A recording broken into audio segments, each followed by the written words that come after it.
नमस्कार, India voice देख रहे हैं आप। आपके साथ मैं हूं बबीता। इस वक्त की बड़ी खबर आ रही है दिल्ली से, जहां पर दिल्ली पहुंच चुके हैं सीएम योगी आदित्यनाथ। तो राष्ट्रपति द्रौपदी मुर्मू से भी वो मुलाकात करेंगे। शाम 4:30 बजे राष्ट्रपति से मिलेंगे सीएम योगी आदित्यनाथ। तो पहली बार राष्ट्रपति से मिलेंगे सीएम योगी। तो दिल्ली पहुंच चुके हैं सीएम योगी आदित्यनाथ। तो राष्ट्रपति द्रौपदी मुर्मू से भी वो मुलाकात करेंगे। शाम 4:30 बजे राष्ट्रपति से उनकी मुलाकात होगी और पहली बार राष्ट्रपति से मिलेंगे सीएम योगी आदित्यनाथ।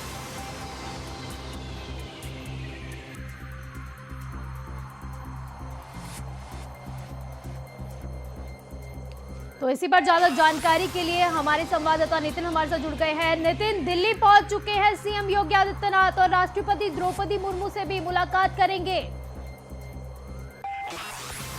का दिल्ली दौरा था, दिल्ली वो पहुंच चुके हैं। तो वो आज राष्ट्रपति द्रौपदी मुर्मू है, तो उससे 4:30 बजे की जो मुलाकात है वो पहली मुलाकात उनसे करेंगे। जब राष्ट्रपति पहली बार बनी है तो उनसे पहली मुलाकात आज उनकी जो है दिल्ली में होगी, उनके आवास तो होगी। उनके उपराष्ट्रपति वेंकैया नायडू को जो है विदाई समारोह में भी शामिल होंगे। साफ बता दें 11 अगस्त के जो नए उपराष्ट्रपति हैं तो उनको धनखड़ सिंह उनको जो है शपथ ग्रहण समारोह में शामिल। तो नितिन, ये जो मुलाकात है इसके क्या मायने हैं? क्या शिष्टाचार भेंट है या फिर किसी और मुद्दे पर राष्ट्रपति द्रौपदी से मुलाकात करने पहुंचे हैं सीएम योगी आदित्यनाथ? जी देखिए, पहली बार जो राष्ट्रपति बनी है सीएम द्रौपदी मुर्मू, तो उनसे जो पहली मुलाकात आज जो राष्ट्रपति बनने के बाद पहली बार मुलाकात वो सीएम योगी वहां पर करने जा रहे हैं। 4:30 बजे का जो समय है वहां पर दिया जाएगा। 4:30 बजे मुख्यमंत्री योगी आदित्यनाथ 4:30 बजे मिलेंगे और द्रौपदी मुर्मू राष्ट्रपति से। उसके बाद में उपराष्ट्रपति वेंकैया नायडू की जो विदाई समारोह होगी उसमें शामिल होंगे। 11 अगस्त के जो नए उपराष्ट्रपति की जो शपथ समारोह है जगदीप धनखड़ के, उसमें शपथ ग्रहण समारोह में शामिल होंगे। तो नितिन, कितने बजे फेयरवेल में शामिल होने वाले हैं सीएम योगी आदित्यनाथ? जी देखिए, बिल्कुल अभी 4:30 बजे की जो मुलाकात है, पहले जो राष्ट्रपति हैं उनसे मुलाकात करेंगे द्रौपदी मुर्मू से। उसके बाद में फिर जो है उपराष्ट्रपति वेंकैया नायडू की जो विदाई समारोह है उसमें शामिल होंगे। 4:30 बजे के बाद में जो है विदाई समारोह में शामिल होंगे। चलिए, बहुत बहुत शुक्रिया आपका इन तमाम जानकारी के लिए नितिन।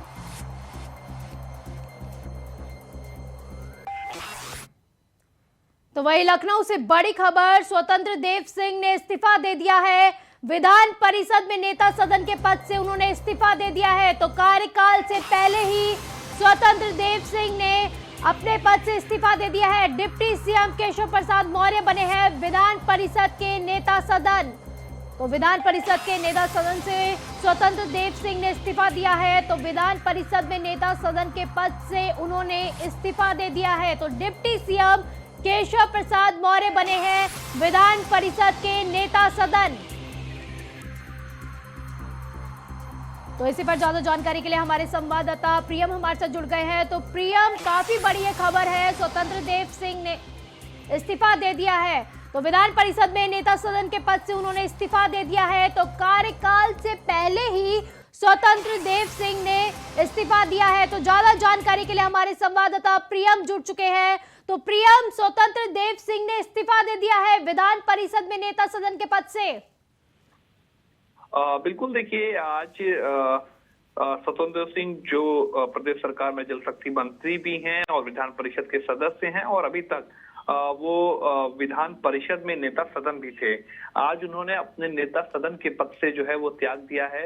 विधान परिषद के सदस्य वो रहेंगे। अब उनकी जगह पर नेता सदन के तौर पर केशव प्रसाद मौर्य जो हैं उनको नॉमिनेट किया गया है। वो अब वहां पर जो है नेता सदन की भूमिका में जो है वो नजर आएंगे। व्यक्तिगत कारणों का हवाला देते हुए और कामों में काफी व्यस्तता का हवाला देते हुए स्वतंत्र देव सिंह ने जो है ये इस्तीफा दिया है। जो इस्तीफा उन्होंने सभापति को सौंपा है, विधान परिषद के जो सभापति हैं उनको जो दिया है, उसमें साफ तौर पर जो बात कही गई है उसमें इस्तीफे की वजह को स्वतंत्र देव सिंह ने व्यस्तता को बताया है कि वो काफी अधिक अन्य चीजों में व्यस्त रहते हैं, कई अन्य उनके ऊपर जिम्मेदारियां हैं। तो जिस वजह से वो विधान परिषद में नेता सदन की जो भूमिका है उसका निर्वहन करने में उनको समस्या हो रही थी और इस वजह से उन्होंने आज जो है नेता सदन के पद से इस्तीफा दिया है और माना जा रहा है उनकी जगह पर अब नेता सदन जो है वो केशव प्रसाद मौर्य हो चुके हैं और अब विधान परिषद के अंदर सरकार का नेतृत्व जो है वो केशव प्रसाद मौर्य करते हुए नेता सदन के तौर पर अब नजर आएंगे। तो कार्यकाल से पहले ही स्वतंत्र देव सिंह ने इस्तीफा दिया है, तो वहीं आप बता रहे हैं कि उन्होंने इसका कारण जो है व्यक्तिगत रीजन बताया है कि इसके कारण ही उन्होंने जो है इस्तीफा दिया है। तो क्या कहा जाए, क्या सिर्फ व्यक्तिगत कारणों की वजह से ये इस्तीफा दिया है? क्योंकि इससे पहले जो खबरें आई थी, स्वतंत्र देव सिंह भी अफसरों के तबादले और बाकी कार्य से काफी खफा भी थे, तो सरकार के बीच में ये गुटबाजी अभी चल रही थी। क्या ये भी कारण हो सकता है इस्तीफा देने का? देखिए, वो उसके कई सारे ऐसे पहलू हैं जो वजह हो सकते हैं, लेकिन चूंकि वो संगठन के फैसले होते हैं, जो पार्टी होती है वो इसमें काफी हद तक अपने भूमिकाएं जो है वो निभाती है। तो ऐसे में इसके पीछे की वजह क्या है, असल वजह तो वो संगठन ही बता सकता है। लेकिन जो उन्होंने अपना इस्तीफा दिया है, उसमें जो बात कहा गया है, उसमें उन्होंने साफ तौर पर कहा है कि उनके पास व्यस्तता बहुत है, जिस वजह से वो इन कर्तव्यों का निर्वहन नहीं कर पा रहे हैं और इसलिए उन्होंने जो है अब इस पद से त्याग दिया है। स्वतंत्र देव सिंह के इस्तीफे के बाद विधान परिषद में नए नेता का चुनाव जो है वो भी कर लिया गया है। डिप्टी सीएम केशव प्रसाद मौर्य विधान परिषद में अब नेता जो है वो चुन लिए गए हैं और जो जानकारी है उसको माने तो स्वतंत्र देव सिंह ने व्यस्तता का हवाला देते हुए इस्तीफा दिया है। विधान परिषद में नेता पद से इस्तीफे के बाद ये अटकलें लगाई जाने लगी थी कि अब उच्च सदन में जो है वो उच्च सदन में जो है नेता का दायित्व जो है वो डिप्टी सीएम केशव प्रसाद मौर्य को सौंप सकती है और वैसा हुआ भी। तो ये पूरा सिनेरियो रहा है। क्या इसको लेके आगे की रणनीति संगठन वो आने वाले समय में पता चलेगा। चलिए, बहुत बहुत शुक्रिया आपका इन तमाम जानकारी के लिए।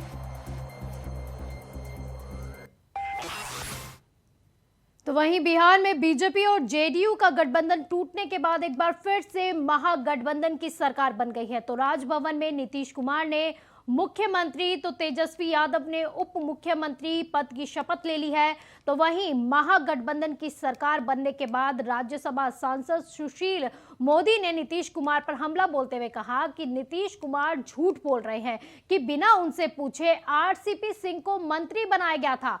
केंद्र सरकार की हर दल से 11 मंत्री बनाने की बात थी और नीतीश कुमार ने कहा था कि हम लोगों में से किसी के नाम पर सहमति नहीं बन पा रही है, इसलिए इस बार छोड़ दे और बाद में देखा जाएगा। साथ ही उन्होंने जेडीयू को तोड़ने पर क्या कुछ कहा है, चलिए आपको भी सुनाते हैं।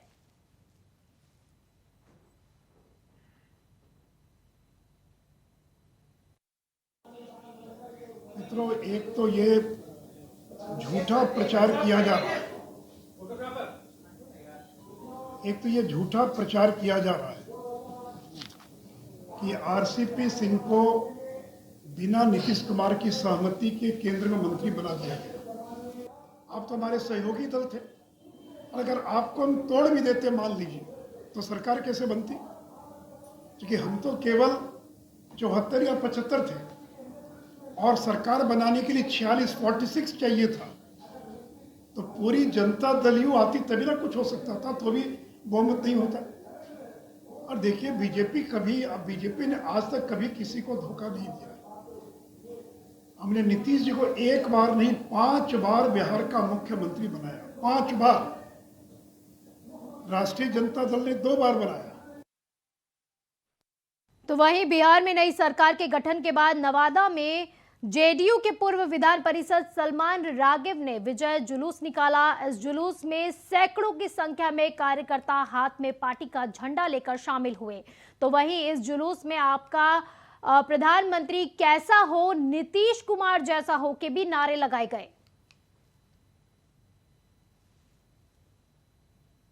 तो नवादा में बिहार में नई सरकार का गठन हो चुका है। नई सरकार के गठन के बाद विजय जुलूस निकाला गया। सैकड़ों की संख्या में कार्यकर्ता इस जुलूस में शामिल हुए हैं।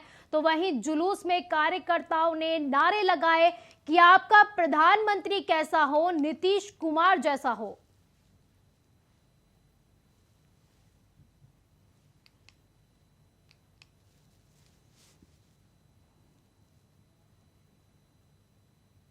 पूरा देश आजादी का अमृत महोत्सव मना रहा है। तो वहीं कांग्रेस आजादी के 75वीं वर्षगांठ पर गौरव यात्रा निकाल रही है। गौरव यात्रा के बहाने कांग्रेस अपनी खोई हुई सियासी जमीन तलाशने की कोशिश कर रही है। साथ ही पार्टी के नेताओं को भी एकजुट कर रही है। कांग्रेस की गौरव यात्रा प्रदेश के सभी प्रखंडों में निकाली जा रही है।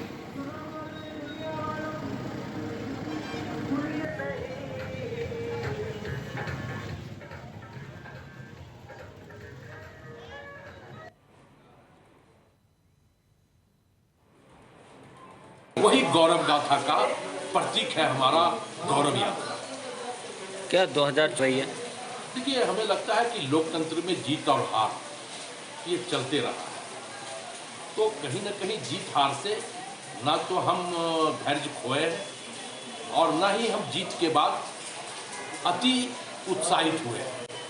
हमारा संकल्प सीधा जनता के साथ है, हमारा इस देश की जनता के साथ एक आत्मीयता का संबंध है। हम उस संबंधों के आधार पे अपने कार्यक्रम को तय करते हैं। संगठन कांग्रेस का संगठन पिछले दिनों भी आपने देखा कि संवाद सम्मेलन से लेकर और पिछले दिनों जो सत्याग्रह पूरे प्रदेश में हुआ, करीबन 5 कार्यक्रमों में हर प्रदेश के हर प्रखंडों में, हर विधानसभा में, हर जिलों में उत्साह से कांग्रेस के कार्यकर्ताओं ने, संगठन ने मजबूती से इसमें भाग लिया और आने वाले समय में इस गौरव यात्रा के माध्यम से जन सामान्य के बीच में कांग्रेस की गौरव गाथा, देश की स्वतंत्रता की गौरव गाथा जो एक दूसरे से जुड़ी हुई हैं, लोगों तक जब पहुंचाएंगे तो निश्चित रूप से लोगों का एक विश्वास।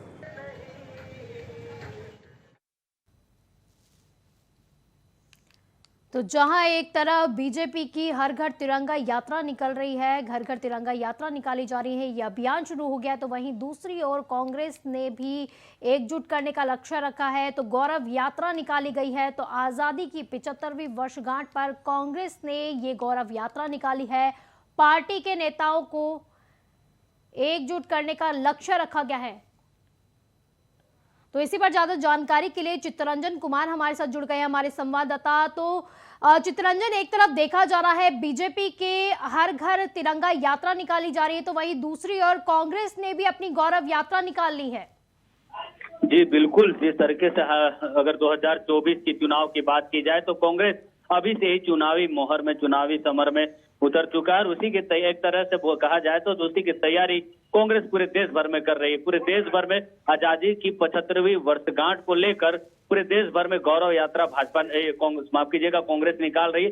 जिस तरीके से देश में अमृत महोत्सव मनाया जा रहा है, उसको लेकर कांग्रेस भी 75वीं वर्ष, देश की 75वीं वर्षगांठ को लेकर, आजादी की 75वीं वर्षगांठ को लेकर पूरे देश भर में गौरव यात्रा चला रही है और गौरव यात्रा के बहाने कहीं ना कहीं अपनी जो खोई राजनीतिक जमी है उसको फिर से वापस पाने की कोशिश कर रहे, क्योंकि जिस तरीके से हाल के दिनों में, चाहे वो विधानसभा के चुनाव हो, चाहे पिछले 2019 की लोकसभा के चुनाव, जिस तरीके से कांग्रेस को करारी हार मिली थी, कहीं ना कहीं जो राष्ट्रीय लेवल के जो कांग्रेस के नेता है, आलाकमान ऊपर, उस पर कहीं ना कहीं प्रश्न चिन्ह उठने लगे थे। तो इस चीज को पाटने के लिए कांग्रेस लगातार, और जो कांग्रेस के नेताओं में, बड़े लीडरों में जो बिखराव आया था, जो एकजुटता की कमी दिखी थी, उसको पाटने, गौरव यात्रा के बहाने पाटने का काम कर रही है। जी तो चित्तरंजन, क्या कहा जाए, रांची में ये गौरव यात्रा कहां कहां निकाली गई है? तो क्या सिर्फ नेताओं और कार्यकर्ताओं को जोड़ना का ही लक्ष्य है या फिर कांग्रेस स्थानीय लोगों को भी जोड़ने का प्रयास कर रही है? जी बिल्कुल, ये गौरव यात्रा प्रदेश की बात की जाए तो प्रदेश के हर प्रखंड में ये गौरव यात्रा 75 किलोमीटर की पैदल यात्रा कर निकाली जा रही है और इसमें, इस गौरव यात्रा में जितने भी हमारे आजादी के महापुरुष है, जो सेनानी, उनको नमन करते हुए पार्टी के जो सिंबल है, पार्टी को जो विचारधारा है, उसको प्रचार करते हुए गौरव यात्रा निकाली गई और कहीं ना कहीं जो कांग्रेस की विचारधारा से जुड़े लोग हैं उन तक, जो पुराने कांग्रेस के नेता हैं या फिर जो हाल के दिनों में अगर बात की जाए तो कांग्रेस पूरे प्रदेश भर में सदस्यता अभियान चलाई थी, तो जो नए सदस्य बने हैं उन तक पहुंचने का यह गौरव यात्रा है। जी तो चित्तरंजन, इसके अलावा क्या टारगेट आला कमान द्वारा दिए गए हैं, कांग्रेस आला कमान ने, और क्या टारगेट दिए हैं नेताओं को? जी बिल्कुल, जितने भी सूबे के चाहे वो मंत्री हो या विधायक हो, सांसद हो, जिलाध्यक्ष हो, जितने भी, मतलब अगर प्रखंड स्तर से लेके राज्य स्तर तक, प्रदेश अध्यक्ष तक, जितने भी नेता हैं, कांग्रेस के बड़े लीडर्स हैं, सभी को जिम्मेवारी दी गई है। सभी को जिला प्रमुख बनाया गया है कि प्रत्येक जिले में वो गाइड करेंगे कि किस तरीके से और कहां कहां निकाली जाएगी और प्रत्येक सभी नेताओं को जिलाओं में दिया गया है कि वो किस पद यात्रा में शामिल होंगे और वो पद यात्रा यह पद यात्रा 9 तारीख को शुरू हुई, कल ही शुरू हुई और 14 अगस्त तक को चलेगी। तो इस 14 अगस्त तक जितने भी प्रखंड है प्रदेश भर में, उन सभी प्रखंडों में 75 किलोमीटर की यात्रा दूरी तय करेगी। जी चलिए, बहुत बहुत शुक्रिया चित्ररंजन आपका इन तमाम जानकारी के लिए।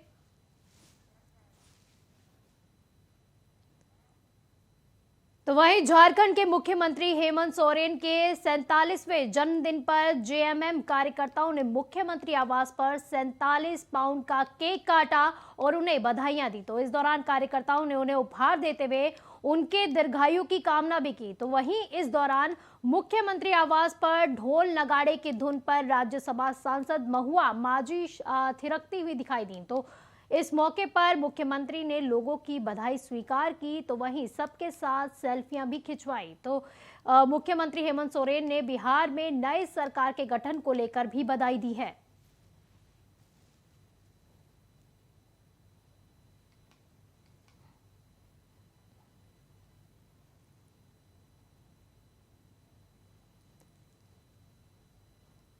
तो रांची में मुख्यमंत्री हेमंत सोरेन का 47वां जन्मदिवस मनाया गया। कार्यकर्ताओं के साथ उन्होंने 47 पाउंड का केक काटा है। तो वहीं जन्मदिन की बधाइयों का तांता लग गया है। तो इसी के साथ ही वो सेल्फी खिंचवाते हुए भी नजर आए। तो इस मौके पर मुख्यमंत्री हेमंत सोरेन ने बिहार में नई सरकार के गठन को लेकर भी बधाई दी है। से आज बिहार में नई सरकार का भी गठन हो रहा है। नई सरकार को मेरी ओर से बहुत बहुत शुभकामनाएं। बधाइयों सर।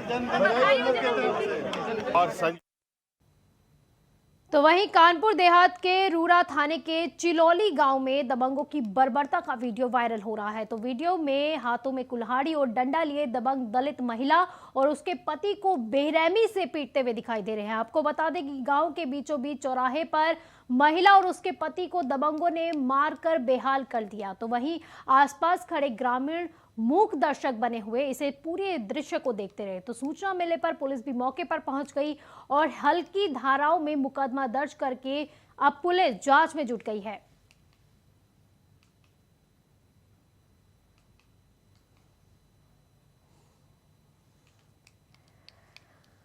तो कानपुर देहात से ये वीडियो सामने आया है जहां पर महिला की बर्बरता से पिटाई की गई है। दलित महिला की और उसके पति की बीच सड़क पर पिटाई की गई। तो दबंगों ने महिला की बर्बरता से पिटाई की है। तो कुल्हाड़ी और डंडों से महिला और उसके पति को बेरहमी से पीटा गया। तो वहीं सभी गांव वाले इस पूरे दृश्य को मूक दर्शक के तौर पर देखते रहे।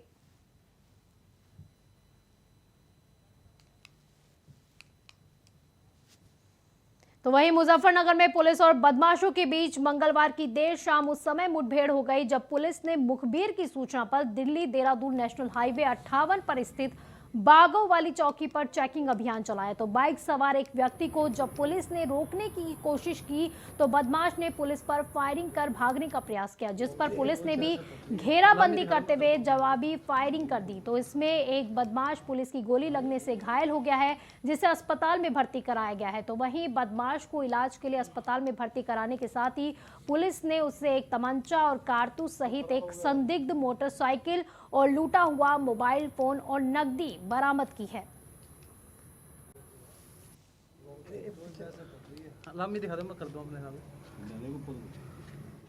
देखिए, जनपद मुजफ्फरनगर के थाना नई मुंडी पुलिस द्वारा मुठभेड़ के दौरान एक शातिर लुटेरा शहजाद वो आत्मरक्षार्थ की गई जवाबी फायरिंग में गोली लगने से घायल हुआ है, जिसे उपचार हेतु अस्पताल भिजवाया गया है।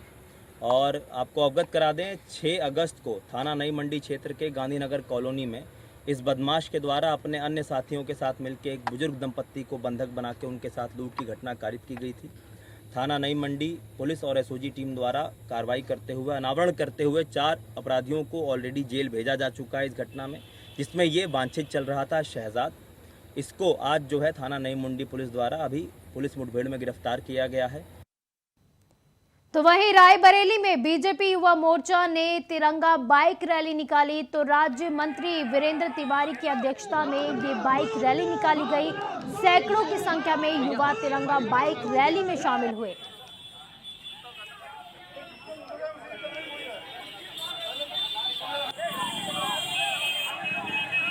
तो बीजेपी का हर घर तिरंगा अभियान जारी है। तो बीजेपी के युवा मोर्चा ने तिरंगा बाइक रैली निकाली है। रायबरेली में ये तिरंगा बाइक रैली निकाली गई।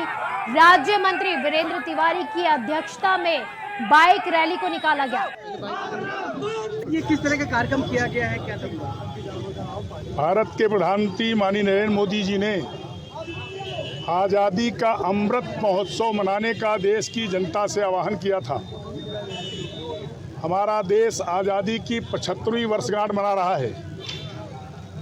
मोदी के आह्वान पर भारत के नागरिक, उत्तर प्रदेश के सभी नागरिक और रायबरेली जिले के सभी नागरिक घर घर तिरंगा लगाने का अभियान चला रहे हैं। 13 तारीख से 15 तारीख तक घर घर तिरंगा नगरीय क्षेत्र में, ग्रामीण क्षेत्र में सभी लोग मिलकर लगाएंगे। पहले अपने घर पर लगाएंगे, फिर मोहल्ले में सभी घर पर राष्ट्रीय ध्वज फहराएंगे, लगाएंगे। उसी दृष्टि से आज तिरंगा जागरण यात्रा बाइक रैली रायबरेली शहर में भारतीय जनता युवा मोर्चा के कार्यकर्ताओं ने पूरे शहर में निकालकर रायबरेली के नागरिकों से, माताओं बहनों से, बुजुर्गों से अपील की है कि 13 तारीख से 15 तारीख तक लगातार अपने घर में तिरंगा फहराएंगे, लगाएंगे और आज़ादी की 75वीं वर्षगांठ हर्षोल्लास के साथ में अमृत महोत्सव के रूप में मनाएंगे। उसी दृष्टि से आज ये तिरंगा यात्रा बाइक रैली निकाली गई है। तो वहीं कानपुर में तिरंगा यात्रा निकालते हुए युवा मोर्चा के कार्यकर्ता आपस में ही भिड़ गए। तो बीच सड़क पर कार्यकर्ताओं ने उत्पात मचाया। तो कुछ ही देर में कार्यक्रम में शामिल होंगे डिप्टी सीएम भी। मोदी झील चौराहे की घटना ये बताई जा रही है। तो जहां तिरंगा यात्रा निकाली जा रही है तो वहीं युवा मोर्चा के कार्यकर्ता आपस में ही भिड़ गए। तो बीच सड़क पर कार्यकर्ताओं ने खूब उत्पात मचाया। तो कुछ ही देर में कार्यक्रम में शामिल होने के लिए पहुंच जाएंगे डिप्टी सीएम। तो वहीं मोती झील चौराहे की यह घटना बताई जा रही है। तो कानपुर में तिरंगा यात्रा निकालते हुए युवा मोर्चा के कार्यकर्ता ही आपस में भिड़ गए। तो वहीं बीच सड़क पर कार्यकर्ताओं ने खूब उत्पात मचाया। तो कुछ ही देर में कार्यक्रम में शामिल होने के लिए डिप्टी सीएम भी पहुंच रहे हैं। तो मोती झील चौराहे की यह घटना बताई जा रही है।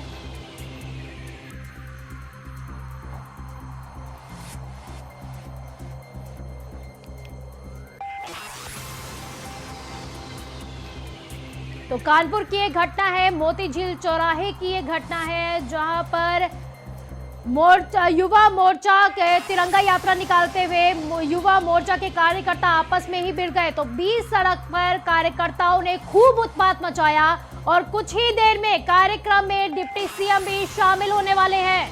तो मोती झील चौराहे की ये घटना बताई जा रही है जहां पर आज तिरंगा यात्रा निकाली जा रही थी। तो बाइक से तिरंगा यात्रा निकाली जा रही थी जहां पर युवा मोर्चा के कार्यकर्ता ही आपस में भिड़ गए। तो बीच सड़क पर खूब उत्पात मचाया गया। वहीं कुछ ही देर में कार्यक्रम में शामिल होने वाले हैं डिप्टी सीएम।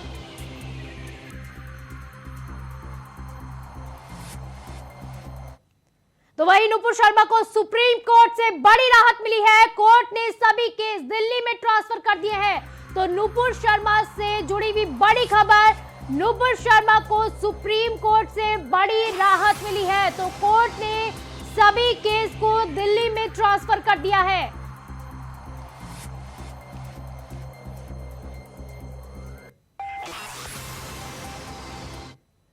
इस बुलेटिन में फिलहाल के लिए बस इतना ही। आप देखते रहिए इंडिया वॉइस। नमस्कार।